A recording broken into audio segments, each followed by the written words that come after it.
contrôler des caméras à distance, découvrir des bases de données mal configurées, des systèmes de contrôle industriels, rechercher des mots de passe par défaut et bien plus encore. Tout ça avec des recherches très simples. Et le plus fou, c'est que tout ceci est ouvert et accessible à tous. Il suffit juste de savoir où chercher. C'est ça la puissance de Shodan, un moteur de recherche conçu spécialement pour trouver des millions d'appareils vulnérables connectés à internet avec des tonnes d'informations dessus. Il permet même de filtrer par localisation, d'analyser les ports ouverts, d'identifier les systèmes d'exploitation utilisés et même de repérer les vulnérabilités exploitables. Ce site est un véritable monstre avec les possibilités infinies qu'il offre. Et dans cette vidéo, je vais vous montrer tout ce qu'il est possible de faire avec cet outil. Avant de commencer, je tiens à préciser que cette vidéo est uniquement destinée à des fins éducatives. Ce n'est pas parce que vous avez accès à des appareils vulnérables à distance que vous devez interagir activement avec eux de manière illégale. Bonne vidéo. Mais alors, qu'est-ce que c'est exactement? Shodan n'est pas juste un moteur de recherche classique, c'est une sorte de Google inversé qui scrute chaque jour Internet à la recherche de millions d'appareils exposés comme des caméras, serveurs, imprimantes et autres objets connectés. Pour ce faire, il scanne les bannières qui sont des petits messages que chaque appareil envoie lorsqu'il se connecte à Internet. Et ce message peut contenir des informations ultra sensibles. L'adresse IP, son port ouvert, son système d'exploitation, voire même sa localisation exacte. Cela peut être un essentiel pour la phase de reconnaissance lors d'un pentest ou une investigation par exemple pour essayer d'identifier les failles avant de tenter une intrusion. Alors passons maintenant à la partie la plus intéressante, la démonstration. Sachez que Shodan propose une version gratuite qui vous permet de faire un très grand nombre de recherches. Pour commencer, il vous suffit de rechercher des mots-clés. Par exemple, si vous tapez MySQL, vous obtiendrez des tonnes de résultats de serveurs MySQL exposés en ligne. Les résultats sont classés par pays et vous pouvez voir des détails comme les différents ports ouverts, les organisations associées, les produits utilisés, les systèmes d'exploitation, etc. En cliquant sur une adresse IP, vous obtenez un aperçu complet de la machine, son fonctionnement, sa version, sa localisation géographique et parfois même les vulnérabilités qui pourraient être exploitées pour une attaque. Par exemple, un hacker pourrait repérer qu'un serveur utilise une version obsolète avec des failles de sécurité connues. Shodan permet également d'affiner vos recherches en utilisant des opérateurs spécifiques. Vous pouvez par exemple spécifier un pays avec l'opérateur country suivi du code du pays que vous souhaitez, comme ici pour la Chine. Maintenant, essayons de rechercher des caméras exposées en ligne. Oui, vous avez bien entendu, c'est possible et un peu flippant. Tapez simplement webcam par exemple. Vous obtiendrez des milliers de résultats pour des webcams exposées et connectées à internet. Mais ce n'est pas tout. Vous pouvez essayer d'autres variantes comme cam ou caméra pour trouver des appareils différents et améliorer vos recherches. Ensuite, vous pouvez aussi utiliser l'opérateur HaScreenshot.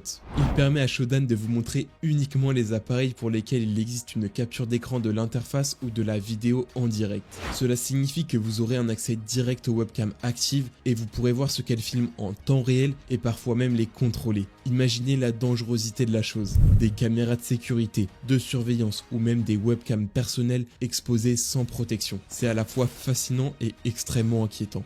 Mais ce n'est pas tout. Par exemple, vous pourriez aussi tomber sur des caméras avec des pages de connexion vous demandant un nom d'utilisateur et un mot de passe pour accéder à l'interface. Et là, les choses peuvent également devenir risquées car des personnes mal intentionnées pourraient exploiter cette vulnérabilité en cherchant les identifiants par défaut de ce modèle de caméra ou pire, en tentant de brute forcer la page de connexion pour y accéder.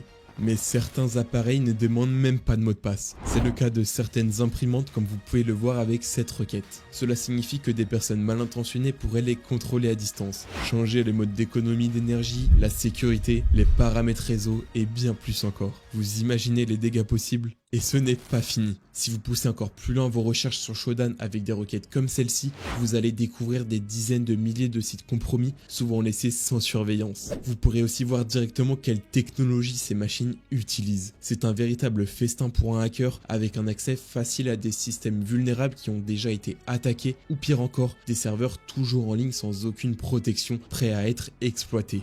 De plus, en utilisant une requête comme celle-là, vous pourriez tomber sur des serveurs RDP exposés directement directement sur internet. Le RDP permet d'accéder à distance à des ordinateurs et si ces serveurs sont laissés sans protection, par exemple dans le cadre d'une entreprise, ils deviennent des portes d'entrée faciles pour un attaquant. Mieux encore, certains résultats incluent même des captures d'écran avec des informations cruciales comme des pseudos ou des noms que l'on peut exploiter pour de l'OSINT et en savoir plus sur les personnes et les systèmes concernés. Je vous ai montré quelques requêtes mais les possibilités sont infinies. Il existe des sites contenant des milliers de requêtes utiles ou non pour explorer Shodan comme des mots de passe, fichiers, satellites et même des chargeurs Tesla par exemple. Je vous laisse tous les liens dans la description. Un autre aspect fascinant sur le site, c'est la section images qui vous permet de voir directement dans une interface visuelle des appareils vulnérables. Imaginez découvrir des caméras de surveillance qui diffusent des images en direct, des systèmes de contrôle ou encore des serveurs qui laissent échapper des informations sensibles. Non seulement il est possible de récupérer des appareils vulnérables, mais il est aussi possible de visualiser ce qu'ils font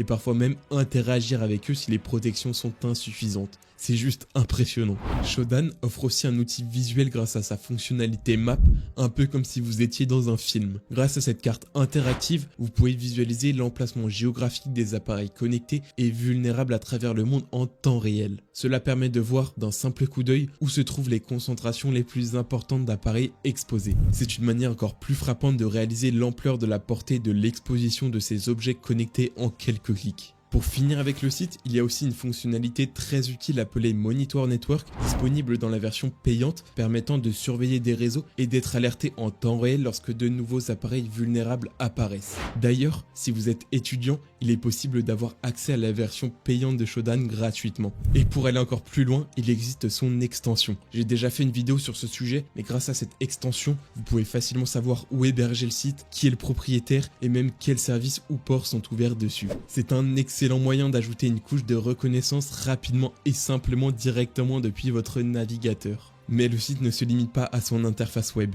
il est aussi accessible en ligne de commande. Par exemple, pour rechercher des webcams exposées en ligne, il suffit d'exécuter cette commande qui renverra une liste d'appareils utilisant le logiciel Webcam XP, souvent mal configuré et accessible publiquement. Vous pouvez aussi obtenir des statistiques précises sur les appareils connectés à un port spécifique. Par exemple, pour voir la répartition des appareils exposés sur le port 80, donc HTTP comme ceci. Et enfin, autre commande puissante si vous souhaitez obtenir des informations sur un domaine spécifique comme Tesla, avec cette dernière commande qui affichera tous les appareils et serveurs associés à ce nom de domaine. Et voilà, vous avez vu à quel point il est facile d'accéder à des appareils vulnérables grâce à Shodan. Cela montre l'importance de protéger nos équipements et de prendre la cybersécurité au sérieux. N'oubliez pas que l'utilisation de cet outil de façon éthique et responsable est primordiale lors de vos recherches. Si cette vidéo vous a été utile et que vous avez des questions, n'hésitez pas à les poser en commentaire. Et n'oubliez pas de liker, partager et de vous abonner pour soutenir la chaîne. Merci.